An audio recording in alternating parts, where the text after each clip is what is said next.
Assalamualaikum warahmatullahi wabarakatuh. Salam sejahtera bagi kita semua. Terima kasih kepada rekan-rekan dan ibu bapak dosen yang sudah menyempatkan diri untuk dapat melihat video presentasi proyek kami dengan judul Proyek Digitalisasi Surat Peringatan sebagai Pengelolaan Staf Akademik terhadap Mahasiswa Poli Batam. Pada pengembangan proyek ini, kami didampingi oleh manajer hebat proyek kami adalah Ibu Dwi Amalia Purnamasari, ST MCS.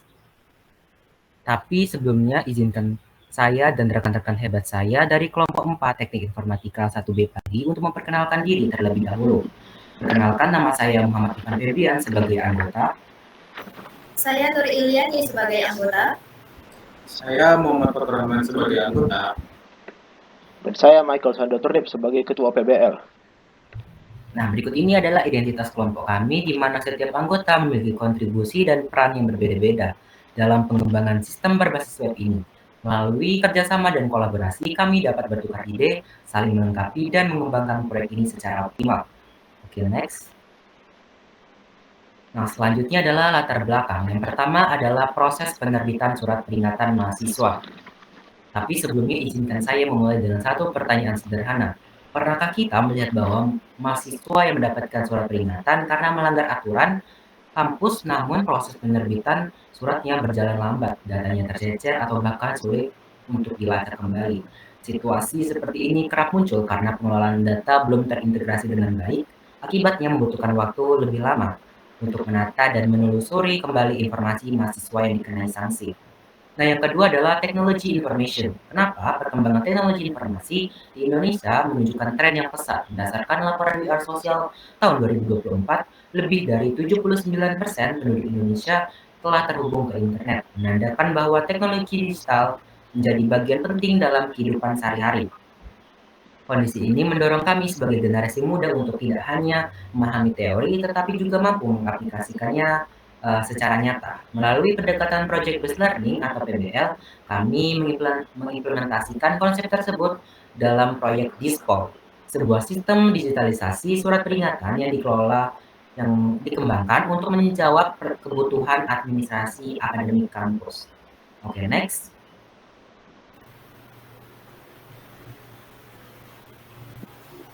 Untuk rumusan masalah proyek ini adalah bagaimana membangun aplikasi web yang membantu staf akademik mengelola surat peringatan mahasiswa secara digital.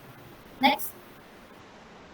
Tujuan dari proyek ini ada dua. Yang pertama, membuat aplikasi web untuk mempermudah pengelolaan surat peringatan oleh staf akademik. Artinya, dengan adanya aplikasi ini, staf akademik dapat membuat, mengirim, dan menyimpan surat peringatan secara digital dalam satu sistem. Yang kedua, mendukung transformasi digital di lingkungan kampus. Maksudnya, proyek ini mendorong kampus untuk beralih ke sistem berbasis teknologi agar pengelolaan pelayanan akademik menjadi lebih modern. Next. Batasan masalah dari proyek ini terdiri dari 3 bagian.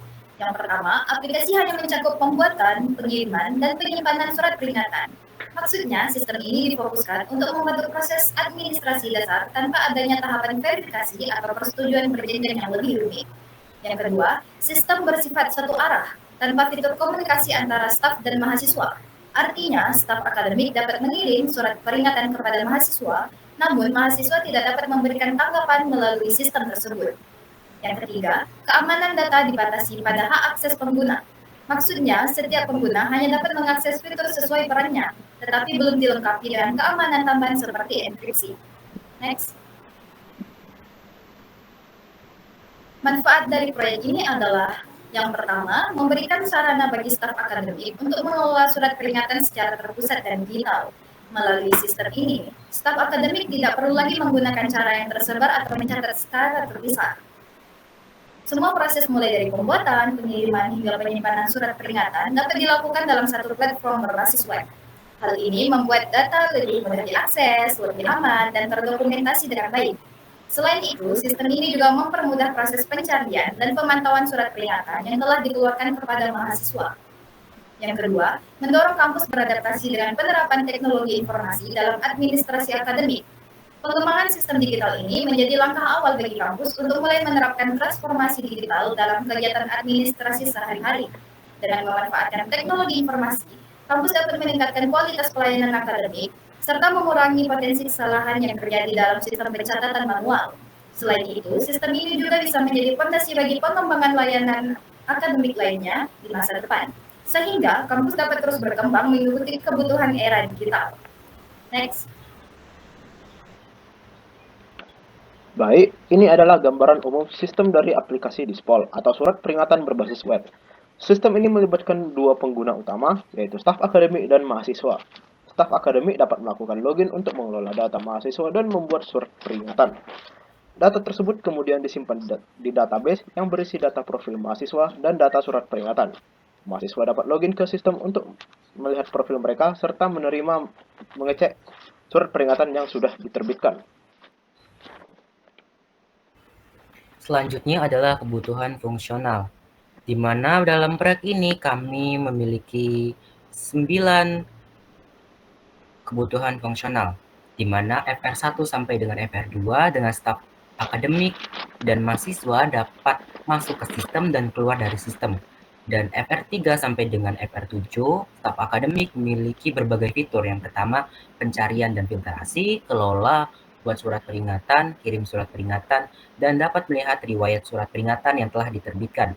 Yang kedelapan adalah mahasiswa dapat melihat surat peringatan yang telah diterbitkan oleh staf akademik. Dan yang terakhir adalah tampilan yang responsif antara staf akademik dan mahasiswa yang dapat diakses dengan baik di berbagai perangkat. Selanjutnya adalah kebutuhan non-fungsional. Di sini pada proyek ini kami memiliki 3 utama kebutuhan non-fungsional. Yang pertama adalah usability atau kemudahan pengguna. Yang kedua source code. Yang ketiga adalah language, di mana antarmuka aplikasi menggunakan bahasa Indonesia yang baik dan benar. Untuk kebutuhan non-fungsional dan fungsional dapat dilihat sebagaimana di informasi buku panduan PBL. Next. Baiklah, selanjutnya ini adalah perancangan antarmuka pengguna untuk sistem Dispol kami. Nah, pertama, di halaman login, pengguna baik staf maupun mahasiswa harus masuk terlebih dahulu. Tujuannya, supaya hanya pengguna yang memiliki hak akses yang bisa menggunakan fitur dalam sistem. Lanjut. Setelah berhasil login, mahasiswa akan diarahkan ke halaman beranda untuk mahasiswa. Di sini ada tampilan dashboard yang berisi daftar surat peringatan yang pernah diterima oleh mahasiswa tersebut, lengkap dengan tanggal dan statusnya. Lanjut. Lalu, pada bagian melihat surat peringatan, mahasiswa bisa membuka detail dari setiap surat, membaca isinya, dan juga mengunduh surat tersebut jika diperlukan. Terakhir, di halaman profil mahasiswa, sistem menampilkan identitas pengguna dari mahasiswa tersebut, mulai dari NIM, kelas, dan jurusan prodinya juga. Selanjutnya adalah tampilan beranda pada akun staf akademik. Di sini, staf akademik dapat melihat seluruh surat peringatan yang telah diberikan terhadap mahasiswa yang mendapatkan pelanggaran.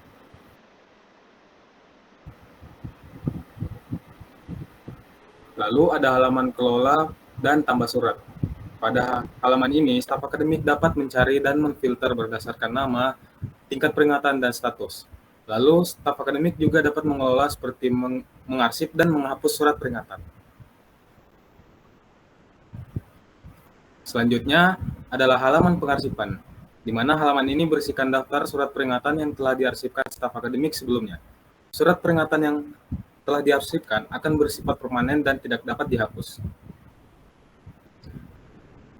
Dan yang terakhir adalah halaman profil yang berisikan data diri dari staf akademik, seperti nama, NIK, jabatan, program studi, email, dan nomor telepon.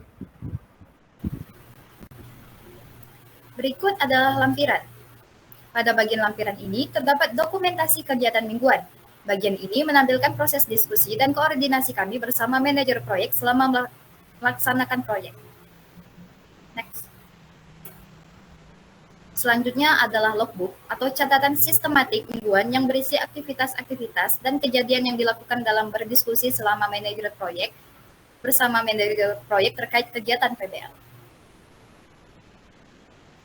Demikianlah presentasi yang dapat kami sampaikan mengenai proyek kami. Terima kasih Bapak dan Ibu yang telah melihat dan mendengar video presentasi kami. Saya akhiri, wassalamualaikum warahmatullahi wabarakatuh.